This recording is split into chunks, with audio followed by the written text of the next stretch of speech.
প্রিয় শিক্ষার্থী বন্ধুরা, তোমাদের আজকে ক্লাসে স্বাগতম। আজকে আমরা আলোচনা করব প্রিন্সিপাল অফ ইকোনমিক্স নিয়ে।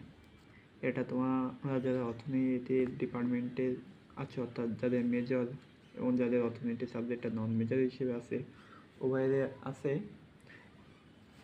আজকে আমরা আলোচনা করব প্রিন্সিপাল অফ ইকোনমিক্সের দ্বিতীয় অধ্যায় নিয়ে। দ্বিতীয় অধ্যায়টা হচ্ছে চাহিদা ও যোগান।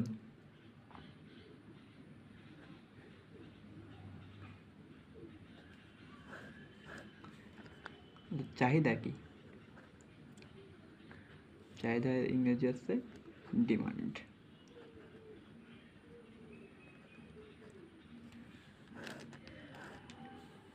চাহিদা কি? কোনো ক্রেতার কোনো একটা দ্রব্য ক্রয় করার ইচ্ছা বা আকাঙ্ক্ষা, যেটাই বলো, সামর্থ্য আর কি, তো টাকা লাগবে তো কিনতে গেলে, আর সেই টাকাটা খরচ করার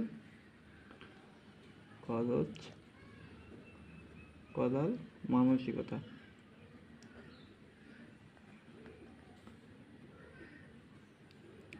চাহিদা মতো তিনটে বিষয়ের উপর নির্ভর করে। এক হলো তোমার ইচ্ছা, দুই সামর্থ্য থাকতে হবে, আর তিন হচ্ছে টাকা খরচ করার মন মানসিকতা। এই সংজ্ঞাটা আর কি দাঁড়াচ্ছে প্রপারলি: কোনো ক্রেতার নিকট দ্রব্য ক্রয় করার আকাঙ্ক্ষা ও সামর্থ্য থাকলে একটি নির্দিষ্ট দামে পণ্যটি ক্রয় করার মানসিকতা থাকলে তাকে চাহিদা বলে। আর চাহিদা বিধিটা কি? চাহিদা বিধি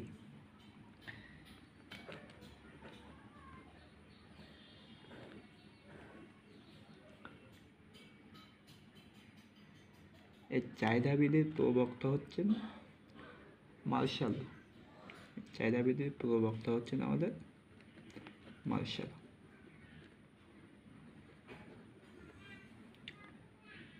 চাহিদা বিধিটা কি? যদি কোনো দ্রব্যের দাম বৃদ্ধি পায় তবে চাহিদা কী হবে? দাম বাড়লে কী হয়? চাহিদা কমে যায়। আর যদি দাম কমে তাহলে চাহিদা কি বাড়ে। তাহলে কোনো দ্রব্যের দাম বৃদ্ধি পেলে চাহিদা কমে এবং দাম কমলে চাহিদা বৃদ্ধি পায়। দাম ও চাহিদার এরূপ সম্পর্ককে বলা হয় আমাদের চাহিদা বিধি। তাহলে আমাদের চাহিদা বিধি কোনটার উপর নির্ভর করে? চাহিদা বিধি মূলত দামের উপর নির্ভর করে। তোমাদের সাপোজ একটা এক্সাম্পল দিই। একটা কলার দাম যদি তোমার কাছে 20 টাকা আছে, একটা কলা 4 টাকা করে নিচ্ছে, তাহলে তুমি কয়টা কলা কিনতে পারবে? 5টা কলা। আর যদি তোমার কাছে 20 টাকায় থাকলো কিন্তু একটা কলার দাম নিল তোমার সেখানে 5 টাকা, তাহলে কি 4টা কলা কিনতে পারবে তুমি সর্বোচ্চ? তাহলে কি তোমার যখন দাম বৃদ্ধি পাচ্ছে তখন কি চাহিদা কমে যাচ্ছে, আর যখন দাম কম থাকবে তখন কি চাহিদা বৃদ্ধি পাচ্ছে। একটা সমীকরণ আছে, এটা হচ্ছে কিউডি সমান সমান এফ অফ পি। এফ আছে চাহিদা আপেক্ষক।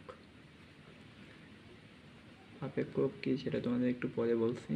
পি আছে দাম, আর কিউডি আছে চাহিদার পরিমাণ। আশা করি বুঝাইতে পারছি। আর চাহিদা সূচি কি? চাহিদা সূচি। এই চাহিদা বৃদ্ধিটা মূলত দুইটা জিনিসের উপর নির্ভর করে।